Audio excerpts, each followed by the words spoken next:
Luiz, então vamos lá.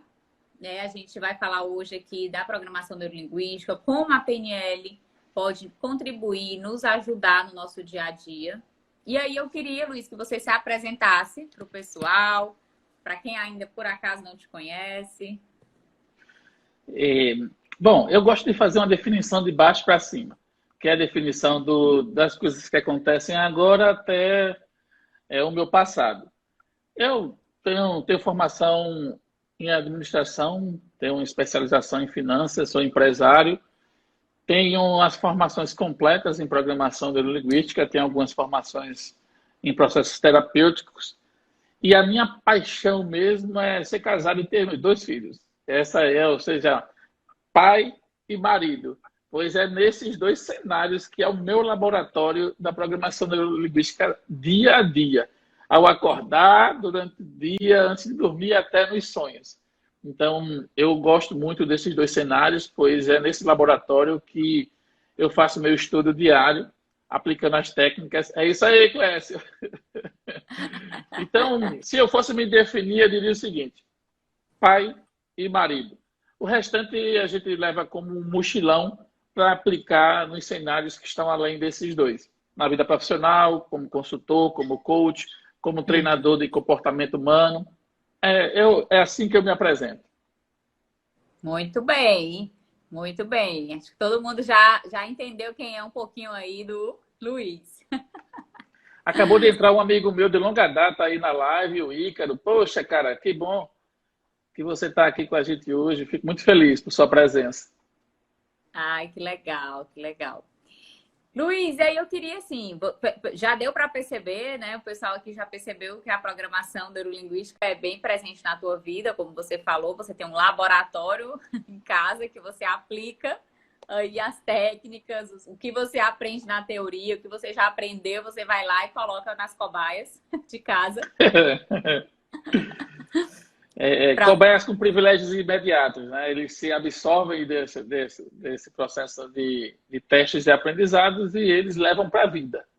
Espero eu que meus filhos possam utilizar isso de forma muito efetiva na vida adulta. Já utilizam hoje e a gente vai ver dentro da nossa conversa hoje como isso é simples e, se praticado, se torna efetivo. Sim. Luiz, quando foi que a programação neurolinguística entrou na tua vida, assim, quando foi? Como foi o teu contato com a programação neurolinguística? Tipo, às vezes tem pessoas que falam, eu era uma pessoa, mas depois desse conhecimento eu me transformei em outra pessoa. Como foi para ti isso, assim? Eu estava até fazendo uma pesquisa de memória e acabei lembrando que quando eu tinha por volta de uns 7 anos, 6 a 7 anos, o meu vizinho, que hoje até é meu amigo de infância, ele que morava comigo lá no bairro, e de vez em quando uma tia dele vinha, que ela era uma referência de mulher determinada, que conquistou os seus objetivos na vida, inclusive referencial que no meu cenário não existia muito esse tipo de perspectiva feminina. E ela já era esse referencial. E ela deu um livro para ele. Ela deu um livro chamado O Poder do Subconsciente. E ele não ficou com o livro e me deu. E eu carreguei esse livro até eu ter o meu primeiro contato com a PNL. Pois é, se eu tivesse lido esse livro aos 7 anos, eu teria começado o meu desenvolvimento de programação neurolinguística de lá. Eu não Efetivamente, sei a nem onde é que tu PNL, estaria, viu? eu já estava na NASA, estudando PNL lá com os alienígenas. Então, efetivamente, por experiência e entendimento, eu entendo que tudo começou entre 2008 e 2009, quando eu vivenciei uma experiência de imersão e tive um delay para compreender tudo que eu tinha vivido, e foi quando, de fato, eu conheci a estrutura da PNL. Aí houve um descortinamento do conhecimento e como ele era fácil de ser aplicado. Então, eu posso dizer que em 2000, já vai uns 12 anos que isso aconteceu. E de lá para cá é um estudo diário, e uma prática diária, e depois que o caminho neurológico está pronto, O nosso cérebro é que começa a escolher a PNL como estrutura. A gente coloca no piloto automático e ele faz esse caminho porque a PNL gasta menos energia para alcançar os mesmos resultados. Exato, perfeito. É isso mesmo. Gente, quem aqui na live já ouviu falar em PNL? Programação Neurolinguística. Coloca aí. Quem já ouviu falar, quem já conhece mais profundamente, quem nunca também ouviu falar, escreve aqui pra gente. Que a gente fala PNL, PNL, mas tem muitas pessoas que ainda não sabem, né, Luiz? Não tem gente aqui na live que talvez nunca tenha ouvido falar o que é a programação neurolinguística. E aí, Luiz, para você, assim, de forma resumida, se você pudesse aí falar para a galera que está aqui com a gente, o que seria a programação neurolinguística?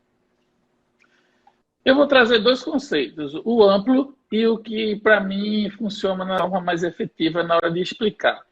A PNL é um corpo de conhecimentos estruturados em formato de ciência e que estuda as correlações entre os processos neurológicos, a linguagem e as nossas atitudes. E, em resumo, ela faz o seguinte, ela estuda os meus recursos individuais, os meus recursos aprendidos e o que eu faço com isso. Simplesmente, eu vou aprofundar um pouco mais sobre isso quando eu estiver falando sobre os pressupostos. Por exemplo, quais são os recursos que o daltônico tem que eu não tenho e o inverso. O inverso, porque o fato dele não enxergar cores, do daltônico de severo, ele não enxergar as cores como eu enxergo, traz competências para ele que eu não tenho. Isso é um recurso individual dele e um recurso individual meu. Os recursos aprendidos têm a ver com a minha história e a forma como eu tenho as minhas atitudes, os meus comportamentos baseados nessa história. Esse é o resumo do que é PNL, do meu ponto de vista. Exatamente, conseguiu aí resumir, enxugar esse conceito da programação neurolinguística. E aí você escolheu, né, 5 técnicas de como a gente pode aplicar. Nós sabemos que existem existem outras técnicas mais profundas também, outras mais superficiais que são totalmente aplicáveis. E aí eu queria que a gente começasse a falar, né, dessas 5 técnicas para que o pessoal possa conhecer mais a programação neurolinguística e como utilizar na prática, porque às vezes a gente tem um conhecimento de algo, mas a gente não sabe como aplicar. Então, quando eu tive o meu primeiro contato com programação neurolinguística, foi muito conhecimento que eu absorvi de fato. Um conhecimento, por exemplo, totalmente novo, né? Porque eu sou formada em psicologia e na faculdade, pelo menos na época que eu fiz, não era falado nada, não tinha nem cadeira de PNL. Hoje em dia, Luiz, aí tu pode até me falar que você está fazendo. Hoje em dia existe cadeira optativa na faculdade de programação neurolinguística? Eu não reconheci. A única coisa que fala de próximo a PNL é quando a gente está pagando as cadeiras de psicanálise, que é introduzido o conceito de hipnose, que é uma das estruturas básicas da programação neurolinguística. Fora isso, não reconheci nenhuma cadeira, inclusive pesquiso para ver se vai ter as optativas, e até agora não foi disponibilizada nenhuma. E aí faz parte. E você falou sobre as 5 técnicas, e antes das 5 técnicas eu quero fazer um alicerce, porque as 5 técnicas têm a ver com a aplicação de pressupostos. Eu vou dar um exemplo. Existe uma definição na matemática que diz o seguinte: todo número elevado a 0 dá 1. Beleza, isso é fácil de ser feito. Agora, quando eu tinha aproximadamente ali meus 13, 14 anos, quando o professor dizia isso, eu enlouqueci. Eu digo, como é que eu vou entender que todo número elevado a 0 dá 1? Aí eu fui até o professor, fora da sala de aula, o professor me explique, porque isso aí está me deixando confuso. Eu não tinha internet à época, faz uns dias. Se não teria colocado no Google, tinha saído. Simplesmente uma regra de exponenciação. 3 elevado a 1 dividido por 3 elevado a 1 vai subtrair as potências e vai dar 3 elevado a 0. Se eu dividir 3 por 3, vai dar 1. 3 elevado a 0 é igual a 3 é igual a 1. Então, isso definiu. E isso nos ajuda a se apropriar do conhecimento. E por causa disso, eu vou apresentar dar 3 pressupostos da programação neurolinguística, as bases das 5 técnicas que eu vou explicar aqui. O primeiro pressuposto é que mapa não é território. Então, o que significa mapa? Mapa é uma construção de restrições neurológicas, restrições sociais e restrições individuais. Por exemplo, neurológicas. É importante que a gente entenda nossas capacidades físicas. Eu já dei o exemplo do daltônico, por exemplo. E eu vou dar o exemplo assim. O cego, o daltônico e a pessoa sensível à luz. Eu posso mostrar uma imagem para os 3 e eles vão processar de forma diferente. E eu não vou conseguir compreender 100% daquilo que eles estão percebendo de mundo. E isso é mapa. É a capacidade que o indivíduo tem de perceber parte do que existe. Ou seja, nós pegamos parte do que existe e apropriamos como a nossa realidade. Simples, resumindo, mapa não é território. A segunda, que é a que, quando eu estou fazendo consultoria, é a que demora mais para ser implantada, né? Quando eu faço coaching de gestão, o responsável pela comunicação é o comunicador. Jesus do céu, isso dá um trabalho, porque a frase mais escuto é: eu peço as coisas a meu filho e ele não faz. E a segunda é: minha esposa não me entende. Se a gente analisar essa pressuposição, esse pressuposto desta forma, que eu sou responsável pela comunicação, a gente vai começar toda a comunicação com um recurso muito simples: conquistando a atenção do outro. Eu só começo a comunicação conquistando a atenção do outro. Luiz, e isso na prática, como é que funciona? Lembre-se de toda vez que for falar com alguém, chame pelo nome. Mesmo que seja sua esposa, seu companheiro, seu marido, seus filhos, seus colegas. Cláudia, quando ela olhar para você, comece a falar. Porque o que acontece? A pessoa está lá no quarto, eu estou aqui na sala, não sei o que, não sei o que, não sei o que, não sei o que, né, Luiz? Hein? Tem que repetir tudo. Energia irritou o outro, porque o outro passou quase 3 segundos se desconcentrando com o que estava fazendo e gastando energia para saber se a pessoa estava falando com ela ou não. Luiz, e quando a pessoa não quer entender? Veja, ela não quer, muitas vezes, fazer o que você está pedindo. Querer é diferente de entender. O seu filho entende, ele não quer fazer. Você negociou com a pessoa, o marido, eu já pedi 72 vezes para ele tirar a toalha molhada de cima da cama. Inclusive, tem um boato que hoje é o dia do homem. Eu digo, oxe, eu pensei que o dia do homem era 1º de novembro, que é o dia de Todos os Santos, mas disseram que é 15 de julho. Então, vamos considerar aí que hoje é o dia do homem, tá beleza? Também não sabia desse dia do homem, não. Pois é, estão dizendo que é hoje, beleza. Se a comunidade está dizendo, a gente vai se apropriando aos poucos. Eu pensava que era 1º de novembro, dia de Todos os Santos. Mas tudo bem.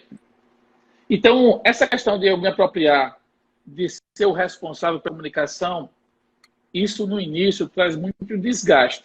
Porque quando você começa a perceber ao seu redor o pressuposto anterior, que mapa não é território, ou seja, as palavras que eu uso não são compreensíveis pelo outro. Às vezes eu uso um dialeto, uma gíria de algum local. Às vezes eu faço muito rebuscamento na minha linguagem e quero que o outro compreenda. Não é simples assim. Então, primeira análise. O mundo, a outra pessoa, ela não usa as mesmas palavras que eu da mesma forma. E aí a gente se apropria disso e a gente começa no início a perceber que a gente vai precisar mudar, porque vem aí o terceiro pressuposto. O elemento mais flexível domina o sistema, o ambiente. Se eu quero que o outro compreenda e eu aceito me flexibilizar por isso, eu vou gerenciar muito melhor o ambiente ao qual eu estou inserido. Então, resumindo, os 3 pressupostos que estão por trás das 5 técnicas o mapa não é o território, ou seja, o outro enxerga um mundo diferente de mim. O segundo, o responsável pela comunicação é o comunicador. Se eu quero comunicar, está sob minha responsabilidade esse fazer. E o terceiro, o elemento mais flexível domina o sistema, o ambiente. Se você quer dominar uma situação, se torne flexível. Às vezes a adaptação é confundida com flexibilidade. Quando eu falo flexível, Sim. é usar recursos diferentes. Se adaptar é diferente. Novos recursos. Até aqui, a galera tem alguma coisa que ficou na dúvida, que queiram fazer alguma pergunta para que a gente possa ir para as 5 técnicas? Responda aí, galera. Falem aí, pessoal. Alguém já teve dificuldade de fazer o outro? Alguém teve dificuldade de fazer o outro entender o que você estava querendo dizer? Coloca aí. Por exemplo, nora e sogra. Vamos ver aí quem tem sogra e quem tem nora. Você já teve essa dificuldade aí de fazer a outra entender? Nossa, isso acontece muito nos relacionamentos, né? Em casa, amorosos. Acontece demais. Você, às vezes, sei lá, a história da toalha na cama, né? Você fala 10.000 vezes para não colocar a toalha. Parece que a pessoa não está entendendo. E aí você continua insistindo com a mesma comunicação, insistindo mesmo. Não é persistindo, com a mesma comunicação, com a mesma comunicação. E aí você acha que a pessoa confunde o não estar entendendo com o que não querer fazer. Eita. Olha, a Paula fez um resumo bem legal aí. Obrigado, Paula, pela sua disponibilidade. A Iana, eu acho que é Lana, meu marido o tempo todo não me escuta. Entendi. Será que ela repetiu a frase? Ou será que é o fato? Acho que é o fato. Bom, já que a galera parece ter compreendido esses 3 pressupostos, vamos para as técnicas. A primeira técnica que eu quero apresentar é a técnica da dissociação. Em resumo, é uma técnica que nos dá 2 habilidades muito importantes. A primeira é a ativação de âncoras. Por exemplo, vamos imaginar a situação de que você está definindo participar de uma reunião muito importante. E é a primeira vez que você vai apresentar um projeto na empresa, ou para um grupo de sócios, ou até na igreja, e você está com muitas dificuldades. E aí, vamos imaginar que você participou do seminário de inteligência emocional, lá quando o Robério nos apropriou do sistema de âncoras, que ele fez um processo de ancoragem. E você quer ativar aquela âncora. E a dissociação, ela vai fazer o seguinte: eu vou ensinar você a fazer a dissociação agora de forma simples. Ela tem infinitas aplicações. Eu vou pedir para que você feche o olho e você se imagine em pé, do jeito que você está agora. E você vai começar a imaginar o chão onde você está, se você está calçado ou descalço, se você está de calça comprida, saia ou bermuda, qual é a cor da sua blusa até chegar no seu rosto. Quando você fizer esse caminho, você vai estar muito no presente e aí você vai ter mais facilidade de ativar a âncora. E você pode trazer outros que você esteja já esteja habituado. Uma outra forma de utilizar a dissociação é para que você resgate a razão. Da mesma forma, mesmo que você não tenha participado do seminário ainda, porque vai ter uma nova turma, você pode simplesmente com esse movimento, em um momento de crise, por exemplo, você resgatar a razão.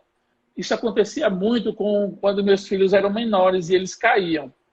A primeira coisa que eu fazia era resgatar a razão e observar o que foi que eu vi do fato para saber se precisava levar para o hospital, qual foi a parte que machucou, se eu precisava aplicar gelo.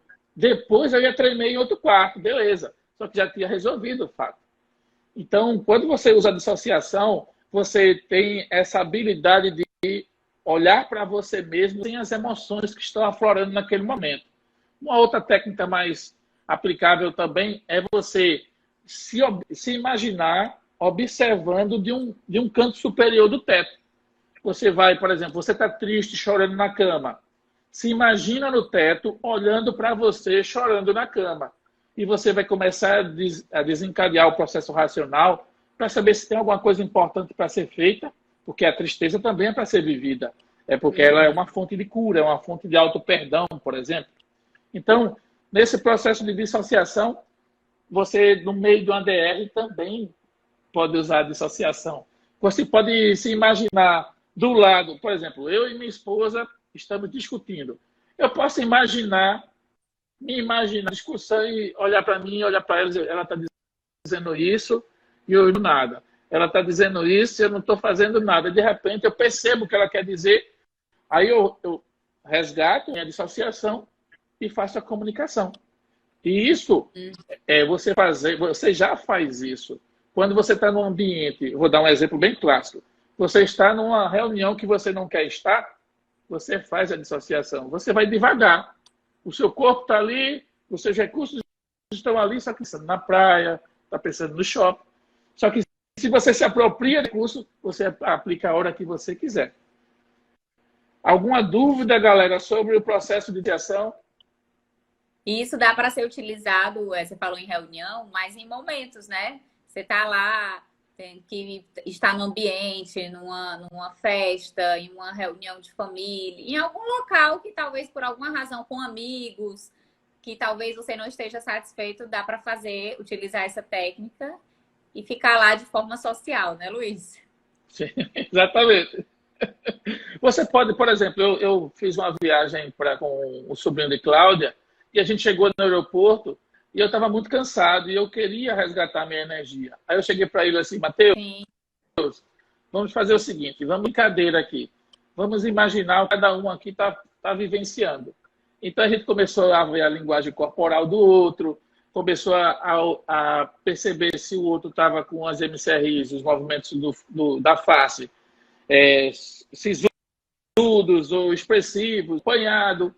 E isso a gente acabou desenvolvendo um dos recursos que a gente vai falar lá na frente, que é o micro e o macro. Então, o que você falou sobre a dissociação, ela também é um recurso em um momento que você precisa estar ali e você não está. Então, você pode racionalmente decidir se dissociar e começar a resolver problemas na mente enquanto você não sai daquele ambiente. Às vezes a gente está no local que a demanda, só que a gente não gostaria de estar ali mesmo. E tem até profissões, alguém aqui já né, deixou Luiz, pergunta? que em alguns momentos a gente... Não, ainda não. Inclusive, gente, quem quiser fazer alguma pergunta, tá? Tem um ponto de interrogação aqui. Pode mandar lá a pergunta que a gente fala. Esse de dissociação dá até para em algumas profissões, né? Você vai precisar, às vezes, atender uma pessoa e aí, em alguns momentos, você não tem como, não dá para estar ali tão associado por N fatores. E aí, por alguma razão, você precisa dissociar um pouquinho. Tipo assim, está lá, mas está dissociado de alguma forma. Isso. Eu gosto muito de usar a dissociação com a efetividade do ambiente. Vamos imaginar que aqui tem pessoas jovens que vão fazer o Enem. E naquele momento específico da prova deu um branco. Usa essa técnica. Se imagina que tua respiração vai se estabelecer. A cidade racional vai ser resgatada. Tudo isso porque você saiu de você e você começou a se observar melhor. Você vai começar até um diálogo com recursos. Olha, nesse momento eu estou me olhando e eu quero respirar melhor. Então você vai conseguir gerenciar melhor os seus recursos no momento. E você falou da vida profissional. Imagina você estar na reunião apresentando um projeto e o presidente da empresa faz uma pergunta que você não sabe responder. Se você tiver com essa dissociação afiada, você sai, respira, reflete se você vai resgatar uma memória para responder aquilo. Eu vou dizer, realmente essa pergunta eu não sei responder e eu posso dar a escolha de daqui a 10 minutos sair da sala e retornar, ou eu posso me comprometer de enviar um e-mail com um resumo daquilo que você está me perguntando. Alguma pessoa aqui colocou dizendo que travou. Voltou a ficar, normatizou já normalizou a transmissão? Creio que sim. Já está. Aqui eu estou te vendo bem. Então, a primeira foi a dissociação. Aí qual seria a segunda? A segunda é uma coisa que faz com que a gente ressignifique rápido o dissabor em relação a uma pessoa porque você precisa fazer algo logo em seguida, que a gente chama de submodalidade. Ela tem uma aplicação infinita. Eu vou dar só um exemplo. Vamos imaginar que você tem que ir para a casa da sua sogra. E a sua sogra mandou uma mensagem de WhatsApp que você não gostou muito, lá no grupo da família, e seu marido ou sua esposa insistiu muito para você ir naquele almoço de domingo. E na hora que você chega na casa, quem é que recebe você? A sua sogra. Você pode utilizar o recurso da dissociação. Veja, a dissociação ela é aplicável infinito. Você vai pegar o recurso da dissociação, vai imaginar uma foto da sua sogra. Isso o seu cérebro faz em milésimos de segundos com a prática. Você vai diminuir o tamanho da sua sogra, vai transformar ela no bebê, botar uma chupetinha nela, ela de fralda, dizendo assim as mesmas frases que disse para você, só que com a inocência de uma criança. Quando você fizer isso, olha, a própria Iana, só de pensar, a Iane já começou a sorrir. Vamos fazer esse exercício? Pegue um dissabor seu dessa semana, nesse momento. Pense em alguém que você, no momento, não quer ver nem pintado de ouro. Agora, imagine essa pessoa diminuindo de tamanho. Vai diminuindo de tamanho. Vamos dizer assim que ela vai ficar com a idade de 1 ano e 1 mês, que já aprendeu a dizer algumas palavras. Vai imaginando. 1 ano e 1 mês, já sabe falar algumas palavras partidas, e ela começa... Vamos imaginar que a pessoa gritou com você. Você imagina ela gritando como uma criança de 1 ano e 1 mês, que é só birra. Tem um psicólogo aqui da Paraíba, chamado Rossando Klinger, que eu estava assistindo uma palestra extraordinária sobre submodalidades. Ele diz o seguinte: quando eu sou trancado no trânsito, e eu acho que nunca aconteceu com vocês, já aconteceu comigo, eu estou dirigindo, alguém invade a minha faixa de forma brusca. Sim. Ele diz o seguinte: e eu imagino que ele está com diarreia e ele está precisando muito ir. Então, eita, ele deve estar muito apertado, querendo chegar no banheiro, por isso corta na minha frente. Você não vai mudar a ação do outro. Com certeza você vai mudar o seu estado interno.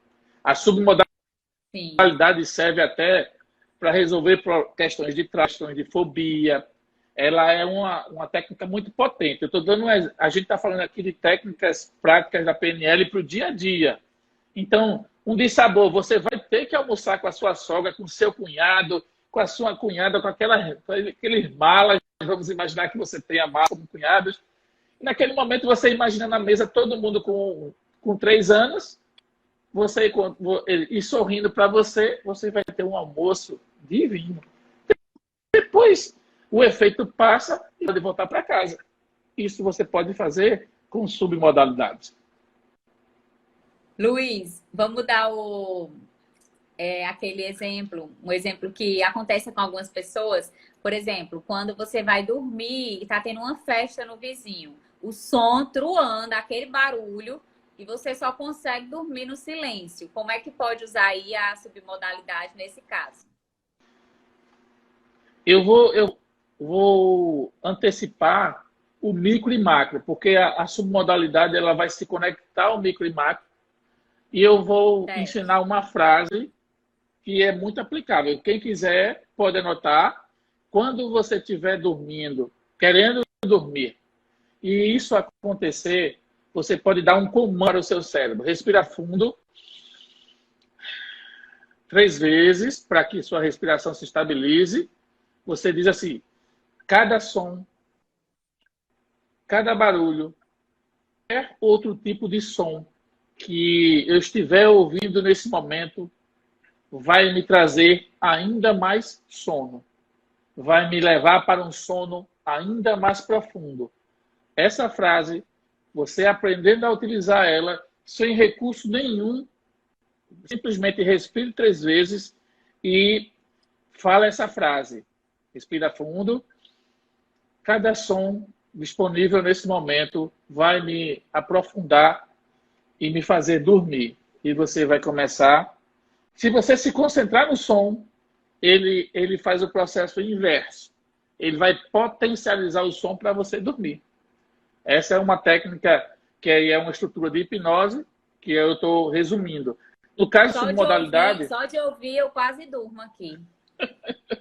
Só que eu não poderia estar ensinando, porque se a galera captou, toda vez que eu falo, elas começam a ficar sonolentas. Vamos despertar. Vou inverter. Cada vez que Luiz falar e a Ana falar, eu vou ficar ainda mais disposto e esperto até o final da live. Reverter o comando, senão o negócio complica. Mas muito boa, gente. Essa técnica aí, para quem quer dormir, as mulheres querem dormir e o marido tá assistindo futebol na TV no quarto e aquele barulho te incomoda e o som tá muito alto do vizinho. Fala aí essa frase, faz o que o Luiz falou, respira 3 vezes e a Paula colocou aí, Luiz, a frase. Gostei demais. Excelente. E cada som, cada barulho, qualquer outro tipo de som que eu estiver ouvindo nesse momento vai me levar ainda mais a um sono profundo. É isso aí, Paula, perfeito. Não tiro nem coloco nenhuma pontuação, é essa frase. Está muito bem colocado. E a Adriele colocou aqui. Eu faço isso na limpeza de pele. Printa onde é que está a frase para você usar aí no momento certo. E testa hoje. Vamos imaginar, por exemplo, quando minha esposa ela não está no quarto, eu preciso refazer o trabalho, porque ela tem um som quando ela dorme, uma respiração específica que eu programei meu cérebro para que toda vez que ela emita esse som, eu tenha ainda mais sono. E quando ela não está, eu perco a âncora, aí eu boto o som do ar-condicionado, ou eu boto o som... É porque o som do ar-condicionado, ele, inclusive, é hipnótico, se você usa essa frase. Sim. E você pode até fazer um ajuste na frase que a Paula registrou aí. O som do ar-condicionado, assim que percebido, vai me fazer ter um sono ainda mais profundo.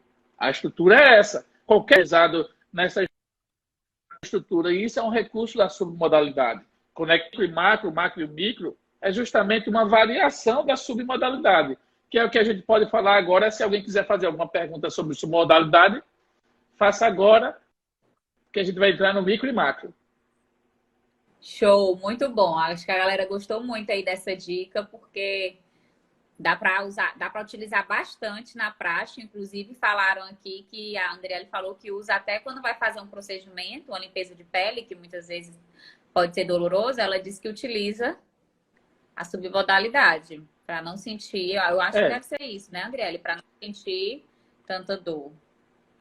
Quer dizer, na verdade... O processo de dilação, a cera mesmo é assim. Submodalidade trata até por favor. Sim. Oi? É um tema um pouco mais profundo. O que Clécio está falando é um tema um pouco mais profundo sobre alergias, que é um dos recursos utilizados para esse tipo de intervenção, é a submodalidade. Ela é como se fosse o suprassumo, um dos suprassumos da programação neurolinguística, é a sua capacidade de fazer esses ajustes naquilo que você deseja. Agora, gente, se alguém for... Pode falar.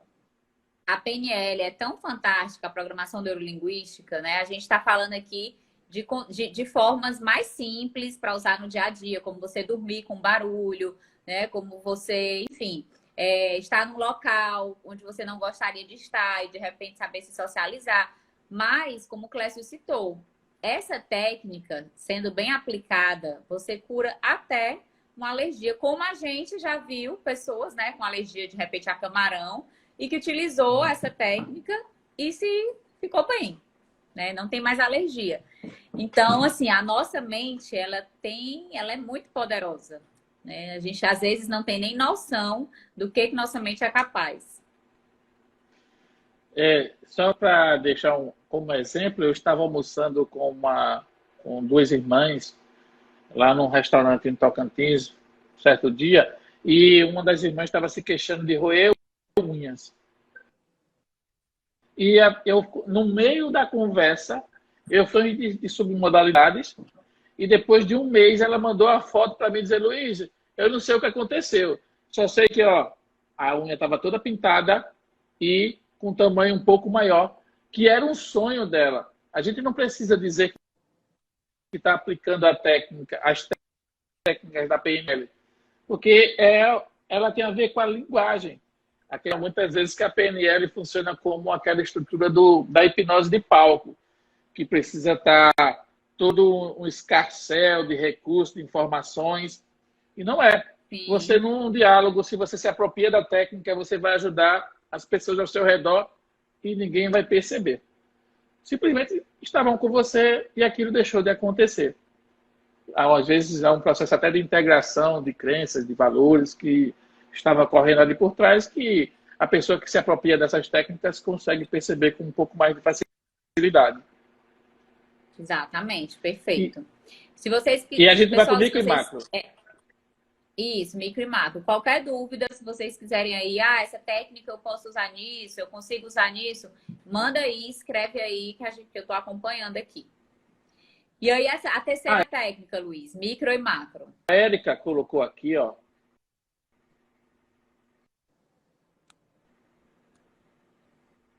Antes de passar para a terceira técnica, a Érica colocou como eu sou formado em hipnose, eu faço muita verificação ecológica em relação à dor.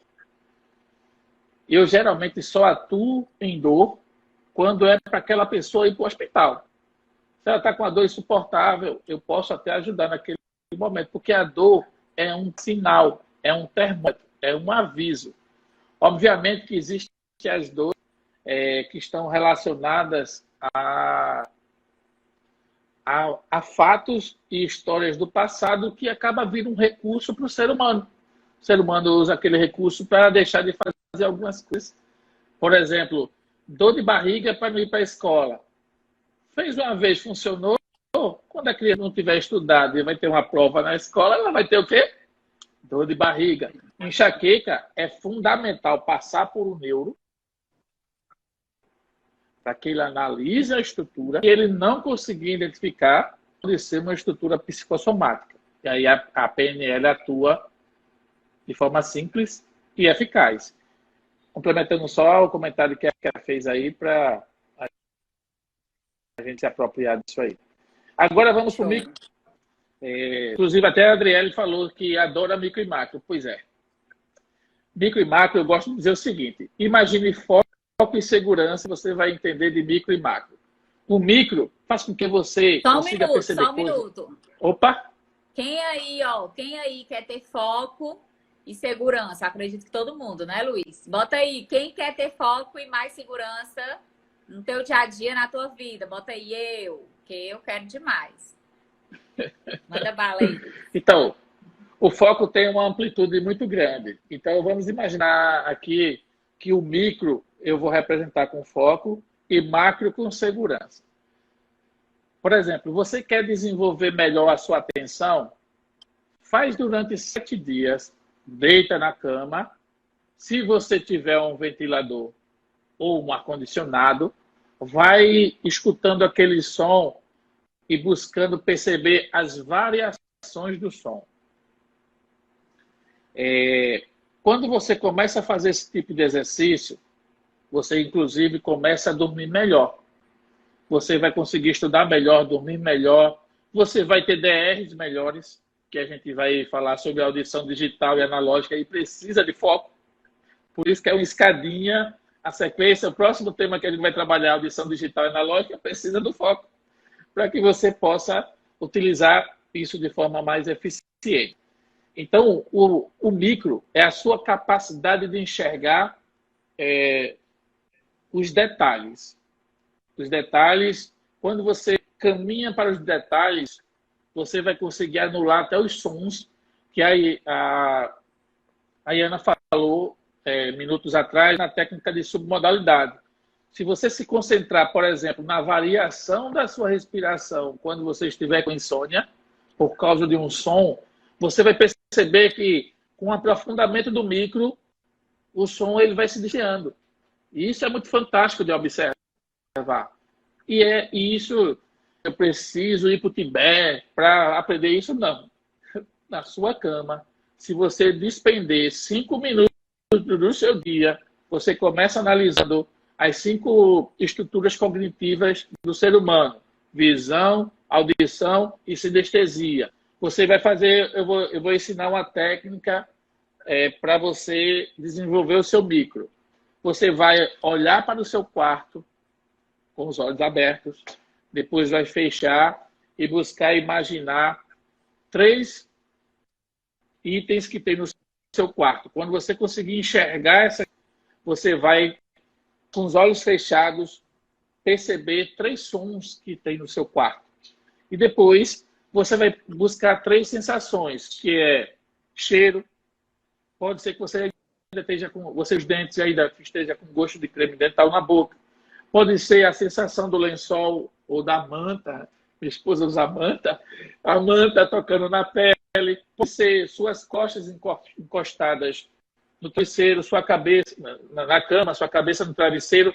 Quando você fizer essa composição de 9 coisas, você vai perceber que o som que estava ali incomodando diminuiu. Aí você vai dizer: Luiz, eu tenho dificuldade de concentração. Só faz o teste. E você vê o que pode acontecer. E aí a gente vai para o macro. O que é o macro? Eu gosto de pensar no macro, porque eu tenho um senso de proteção um pouco acima do normal. Para vocês terem noção, eu tenho um que sente pouquíssimos cheiros. Agora, se for um cheiro vinculado a risco, sinto antes de todo mundo. Para vocês entenderem como é o meu senso de proteção. Então, quando você chega num ambiente que nunca foi, que você está com um filho, uma filha, um idoso que não está com muita consciência de onde está, o macro vai permitir que você analise o ambiente. Você vai para uma festa de network, um evento de network. Se você não for com o seu macro ativado, você vai perder oportunidades de se relacionar. Porque é ele que vai apresentar quais são as pessoas que são comunicadoras, quais são as pessoas que estão responsáveis pela festa, e ninguém precisa lhe dizer nada. Com o recurso do macro, se você sair do seu umbigo e fizer assim, aí você vai perceber que foi o que eu fiz com o sobrinho de Cláudia no aeroporto. Eu estava ensinando ele a usar o macro. Veja, se você está num ambiente que isso é muito utilizado pelos agentes secretos, as polícias de aeroporto, eles estão ali como turistas, só que eles estão com o macro e o micro ativo o tempo inteiro. Eles abrem, viu um risco, fecha, vai para o risco. Não é risco, volta para o macro, micro. E eles ficam fazendo isso o tempo todo. E eu reconheço o macro como um sistema de segurança que também traz o recurso de oportunidade. Vamos imaginar você fazendo a SWOT, que são forças, fraquezas, oportunidades e ameaças. Quando você tiver uma análise estratégica, se você abre o macro, você vai conseguir fazer o processo de dissociação mais fácil e vai conseguir observar a oportunidade que você ainda não tinha enxergado. Você chega na casa da sua sogra, aí você está com o macro aberto. Epa, tem muita pimenta nessa comida. Hoje eu só vou ficar na salada. No meu caso, como eu não gosto muito de pimenta, eu vou ficar só na salada, porque eu percebi que talvez naquele conflito... minha sogra pode não gostar muito de mim, sabe que eu não gosto de pimenta e pronto. Quando eu estava fazendo um curso e eu vendi meus olhos por 26 horas, uma das pessoas que me conhecia quis pregar uma peça comigo. E eu estava na mesa, vendado, já tinha acabado de almoçar, e trouxeram um pudim, que é a minha sobremesa preferida. E aí eu abri um macro. Abri assim de uma forma que eu estava percebendo até os tipos de perfume que estavam passando por mim. E de repente veio um cheiro muito forte de pimenta. E aí, simplesmente, eu peguei o prato, afastei e disse: estou satisfeito. Depois eu perguntei: alguém tinha colocado pimenta na minha sobremesa? Aí a pessoa disse: tinha. Então, para mim, o macro é um sistema de segurança, que também é um sistema de oportunidades, é um sistema de gerenciamento de comportamentos e gerenciamento de pessoas. Por exemplo, você está no local e a sua energia baixou de vez. Poxa, ativa o macro e percebe se alguém que descarregou você está passando por você direto. E aí você começa a se desviar dessa energia, porque você está ali para... O macro, ele traz todos os recursos disponíveis no ambiente para você utilizar ao seu favor. Então, essa é uma das formas de aplicar o macro. Luiz, fizeram uma pergunta aqui, como é que pode, de que maneira fica melhor utilizar o micro no foco? Tipo assim, tá no computador, precisando trabalhar e precisa se concentrar ali naquela planilha, no que está fazendo. Qual a maneira? Esse do computador da planilha foi um exemplo, tá? A pergunta é só como que você pode trabalhar o micro nessa questão do trabalho para ter mais foco. Eu vou associar um recurso que aí vai funcionar para todo mundo. Se você entender por que você está fazendo aquela planilha, o seu micro ele ativa automaticamente. Se ela for importante para você, então eu estou adicionando valor à estrutura do micro. O micro faz com que a gente observe detalhes. E aí, se eu sei sobre modalidade, se eu treinei, se eu sei usar dissociação, por exemplo, eu posso me dissociar ao ponto que eu não consiga perceber mais ninguém ao meu redor para focar na planilha.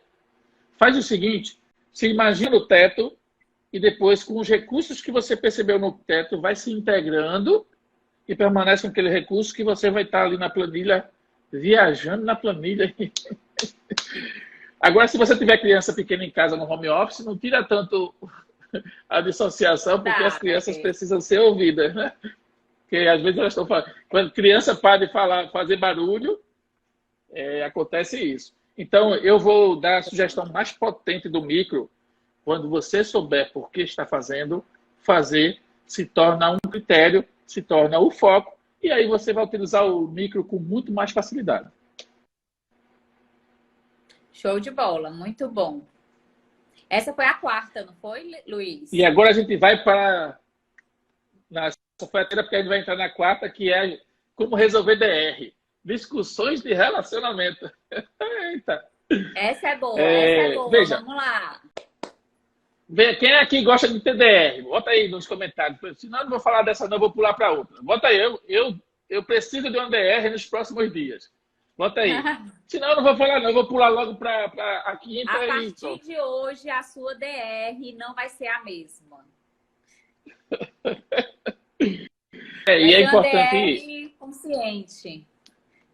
Enquanto a galera vai escrevendo aí, lembrando que nos próximos dias vamos ter um curso chamado Emerge em várias regiões do Nordeste, que vai ficar, vai consolidar tudo que a gente está conversando aqui em uma amplitude muito maior e com outros tantos conhecimentos que a PNL nos permite, que o nome do curso se chama Emerge, vai acontecer no Ceará, em Petrolina, aqui em Recife, na Paraíba, em Alagoas. Contar um pouco aí. É isso mesmo, viu, gente? A gente está falando aqui de PNL, não tem como não citar o curso que nós vamos ter em vários estados, como o Luiz falou. Aqui em Fortaleza vai ser dia 24 e dia 25, agora de julho. Lá em Recife, dia 14 e 15 de agosto. Temos na Paraíba, tem também em Sergipe. Enfim, se programem para fazer. Inclusive, já vou aqui dar um spoiler, tá? Que quem quiser fazer o IMED, você tomar essa decisão hoje, a gente vai dar um bônus muito, muito, muito especial. A gente conta mais pro final, né, Luiz? Esse bônus. Mas... Com certeza. Abram as possibilidades. Gente, isso aqui, ó, é um pouquinho da programação neurolinguística. Tem muito mais, muito mais. Isso aqui é só o dia a dia. Exato. No curso que a gente vai fazer o Emerge, vai ter muitos outros conteúdos. E tem muito mais coisas mais aprofundadas. A PNL é um mundo de possibilidades. Se deixar, a gente passa aqui a noite falando. Se você imaginar que o cérebro é infinito e a linguagem é a representação do cérebro no mundo real, e a PNL atua na linguagem, a PNL é quase infinita de possibilidades. Então, vamos lá. Exatamente. A audição digital é a audição analógica. Minha esposa aqui está aqui presente e eu vou citar um fato que aconteceu, foi quando eu entendi de forma plena o conceito de digital e analógico. Eu estava com ela fazendo um treinamento e, de repente, alguma coisa tirou ela de centro e nós começamos uma DR unilateral. Ela até botou o macaquinho tampando os olhos aí. Por que eu estou dizendo uma DR unilateral? Porque eu estava no quarto, descansando, de repente ela entrou feito um furacão.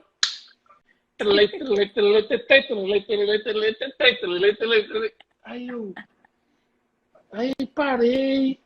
Depois de quase 50 minutos, ela disse assim, e você não vai falar nada, não? Aí eu disse, eu só tenho uma pergunta. De tudo que você falou, eu não entendi o que foi que eu fiz. Aí ela parou e disse, eita, é mesmo. Aí acabou, né? Simples assim. Então, Essa DR aí tá muito molezinha, viu? foi muito tranquila essa. Agora vamos para a DR, assim, um pouco mais calorada. O que é audição digital e analógica? Vamos separar os conceitos. Audição analógica é aquela audição que você escuta o que a pessoa diz com as emoções junto.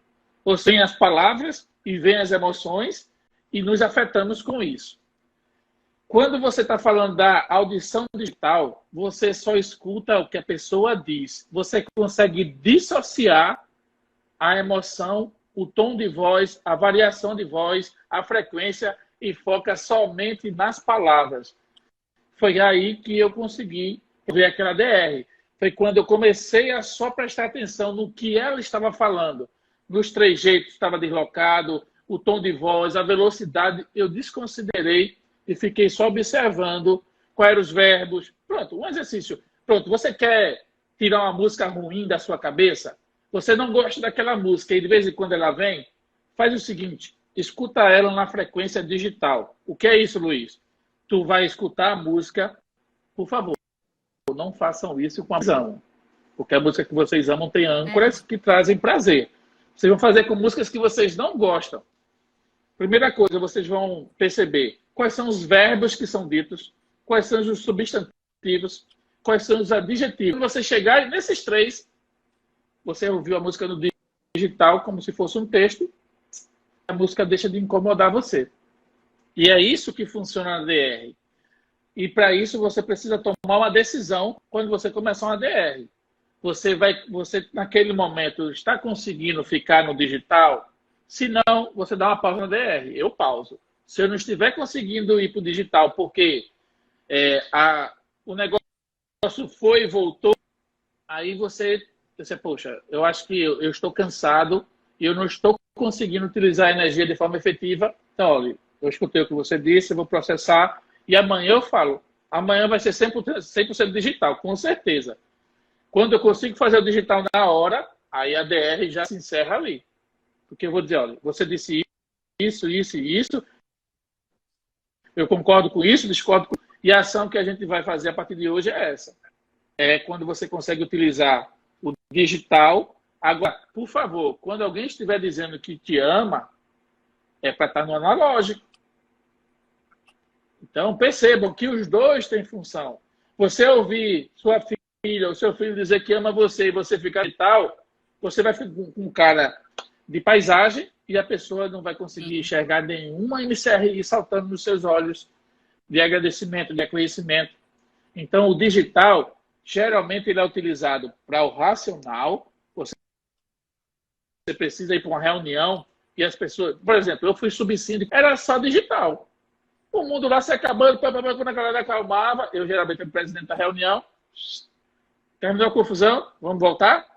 Eu não me envolvia, não discutia, não dava opinião, porque eu já entrava na sala da reunião no digital. Eu só observava o que era dito sem considerar exatamente nenhuma emoção. E isso é treino. Pega a música que você menos gosta, faz isso, se livra logo desse calo, pega uma memória de uma frase que você ouviu e lhe machucou, faz isso também. Poxa, vamos imaginar que a pessoa não está mais nesse plano e você ainda está com aquela sensação de que poderia ter dito algo melhor para ela. Poxa, Érica, tirar a emoção como? É justamente você focar na estrutura das palavras que estão sendo ditas.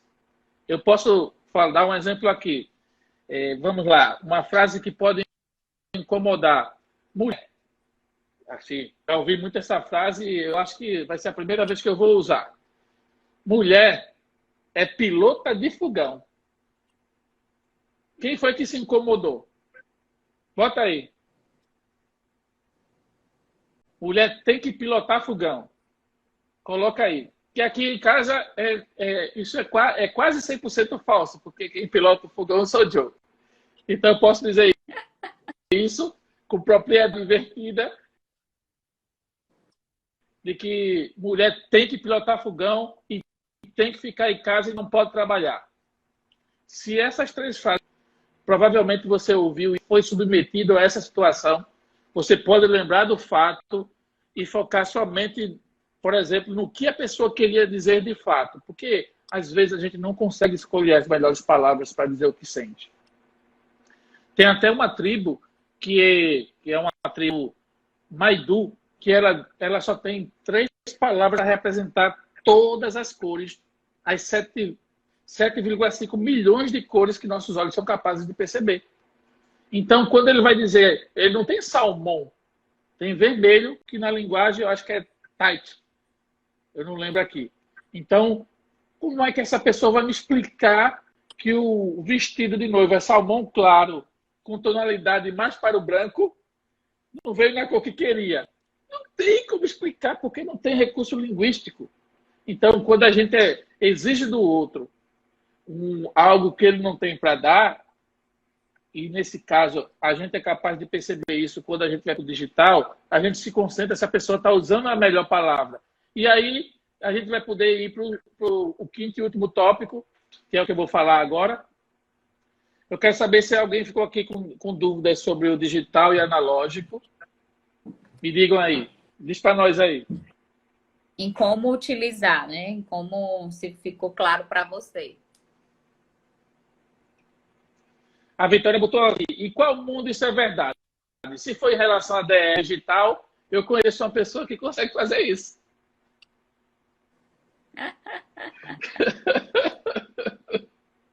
Então, vamos lá. Como a gente está chegando aí nos finalmente, eu só vou citar uma técnica que, para mim, é a técnica do dia a dia. O metamodelo de linguagem. Eu falei nisso sobre hipnose, que é uma das estruturas da PNL. O metamodelo de linguagem é a base que faz com que a nossa comunicação ela nos transforme nossos dias em dias leves, em dias melhores. Luiz, e por que tu botou o metamodelo de linguagem como final? Porque o metamodelo de linguagem, ele considera todos os pressupostos da PNL, inclusive os 3 que eu falei. Ele considera dissociação, ele considera submodalidade, ele considera micro e macro, e ele considera a audição digital e analógica. Por quê? Porque o metamodelo de linguagem nos faz querer compreender o mundo do outro para saber o que o outro está comunicando. Então, se a pessoa diz assim, eu gosto, todo mundo que me conhece aqui em Recife e tem um momento comigo, toda vez que alguém diz assim, tudo, nada, sempre, nunca, todo mundo, ninguém, eu disse, olha, eu sugiro que você faça uma verificação do que você está dizendo. Será que tudo existe para o que você está aplicando? Porque eu de fato quero entender o que o outro está dizendo. E para isso eu uso o metamodelo de linguagem. É quando eu considero que... Eu parto do princípio que o outro pensa 100% diferente de mim. E aí depois eu vou aproximando os mapas. Opa, ele usou a palavra café como eu uso. Ele usou a palavra sofá como eu uso. Aí eu vou trazendo para o mapa. Tem gente que considera, por exemplo, o que é cuscuz para um paulista e um cuscuz para mim. Cuscuz, para mim, é o prato que fica no meio da mesa. Ou seja, a comida essencial do meu dia a dia. O paulista, o cheio de coisa. Então, cuscuz, para mim, é simplesmente a massa de farinha de mandioca, a farinha comum, e um pouquinho de sal e vaporizar aqueles flocos de milhos em temperatura de água fervente.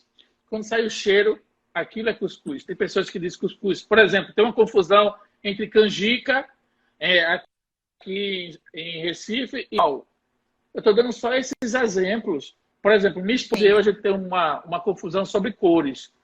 Em alguns tipos de tonalidades, ela considera que é azul e eu considero que é verde. Como essa parte de decoração não é minha, Eu digo o seguinte, olha, vamos fazer de acordo com o azul que você está enxergando. Porque eu não estou enxergando, não é por isso que o outro não está enxergando. Então, o metamodelo de linguagem nos dá essa preciosidade na comunicação. A gente consegue se desconectar de algo que é tão... que potencializa tão negativo a comunicação, que é a leitura mental. É quando eu estou num nível de arrogância tão grande que eu acho que sei o que o outro está pensando. Então, quanto mais eu pratico o metamodelo de linguagem, mais eu me distancio da leitura mental e mais atenção eu dou ao outro. Filho, o que você quis dizer quando você falou isso, isso e isso? Se ele repetir, eu vou dizer, olha, quando você diz essas frases, eu estou entendendo isso, isso e isso. É isso que você quer que eu entenda?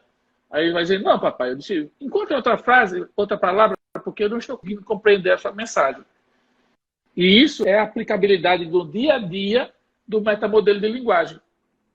E é muito prazeroso você se desconectar da leitura mental. Porque a leitura mental ela tem a ver com a gente utilizar, a gente acha que o outro está pensando contra nós mesmos. Eu conheço pouquíssimas pessoas que usam a leitura mental de forma positiva. Poxa, fulano está olhando para mim, está me achando lindão. Poxa, tá bom, continue usando a leitura mental, porque isso está melhorando sua autoestima, está de boa.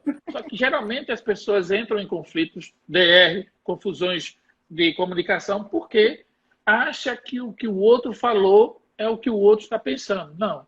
Ele tem um déficit de linguagem como você e eu temos. Nós temos déficit de linguagem para expressar aquilo que a gente está sentindo.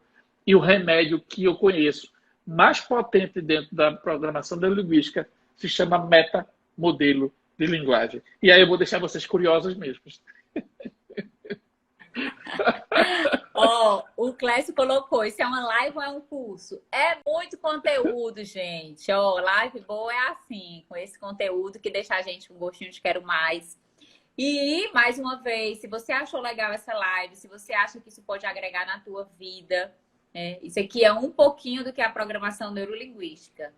E pensando nisso, né, a gente formatou, a gente criou um curso, que é o Imerge, que é realmente voltado para a PNL, onde a gente vai ensinar para vocês outras técnicas, essas também, mas outras técnicas. Vocês vão ter aí teorias junto com a prática, vocês vão poder praticar, né? Porque agora a gente falou, deu exemplos que nos aproximam da realidade, mas imagina você poder praticar isso, praticar o micro, praticar o mapa, o macro, entender um pouco. Eu acredito que quanto mais a gente se conhece, mais a gente entende as pessoas ao nosso redor.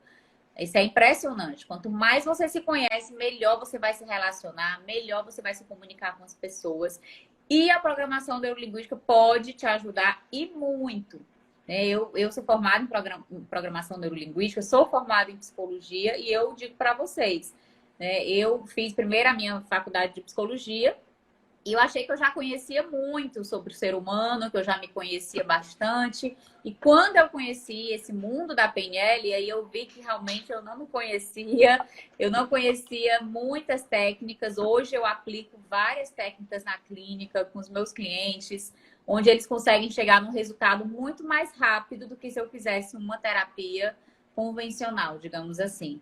Então, quero deixar o convite para vocês que estão aqui na live. De repente, você conhece uma pessoa do seu trabalho, tua equipe, o teu gestor, para fazer esse curso. Eu estou falando aqui de Fortaleza, o Luiz está em Pernambuco, em Recife, mas a Mutase tem aí em vários estados. E nós vamos começar esse curso, já tem data para vários estados. Então, manda um direct aqui para a gente, porque se você decidir hoje, que eu sugiro que você tome essa decisão hoje, a gente vai entregar um bônus para vocês. Né? E o que é esse bônus? Esse bônus é uma ferramenta de perfil comportamental, que é o HMI. Né? Então, esse perfil comportamental, você responde ele todo online e você vai saber, vai entender mais do teu perfil. Quer falar um pouquinho, Luiz, do HMI?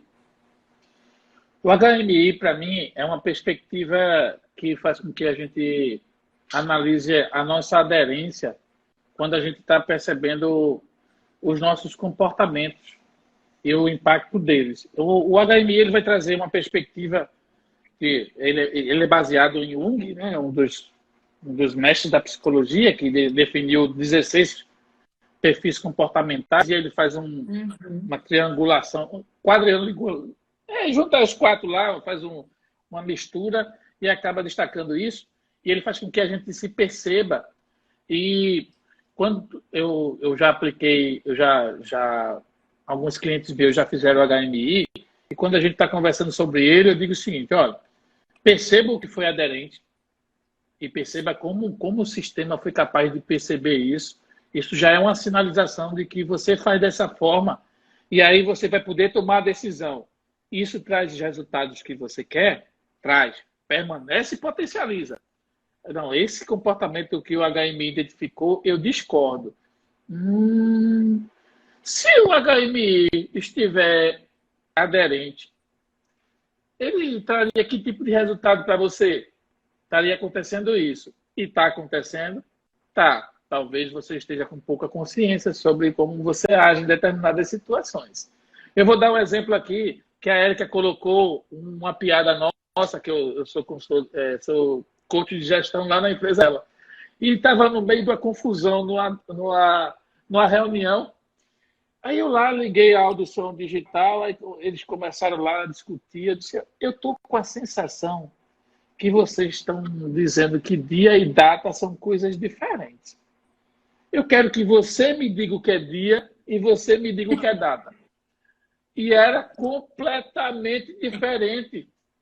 E eles queriam empurrar um no outro o que era dia, no que era... E eram conceitos diferentes. Aí ela colocou aqui nos comentários, só para deixar registrada a questão do metamodelo de linguagem e audição digital. Quando a gente está prestando serviços aos nossos clientes, a audição digital ela é muito importante, principalmente quando existem conflitos. E voltando ao HMI, você vai ter a oportunidade de verificar as aderências e as discrepâncias e verificar se aqueles resultados identificados eles estão trazendo o que você deseja para a sua vida. É uma super ferramenta. Exato. E você decidindo isso hoje, manda um direct ou aqui na Mutase ou para o Luiz, ou fala com alguém da equipe da Mutase, eu quero fazer, e a gente vai te passar mais informações. Então, vou aqui me despedindo de vocês. O papo tá muito gostoso. Se deixar, como eu falei, a gente vai ficar conversando. Luiz, muito obrigada pelo conteúdo. Foi muito show, muito rica essa live, assim, de muito aprendizados. Gratidão aí por tudo, tá?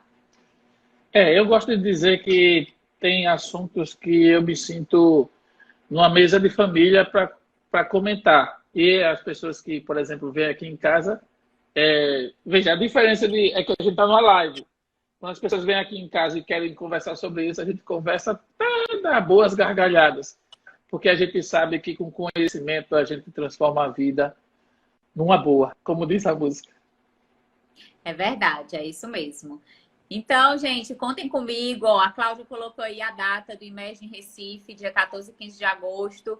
Obrigada para vocês que estiveram conectados conosco. Nossa, já são 21h42. Né? Então, aí, ó, vamos aí aplicar as técnicas já na hora de dormir para ter um sono mais relaxado. Né? Se livrar aí dos barulhos, focar no micro, dissociar, dá para aplicar tudo. Foca na sogra, na sogra. Mais uma vez, obrigado, Ana, por me convidar para falar desse conteúdo. É sempre um prazer. Um beijo. Tchau, gente.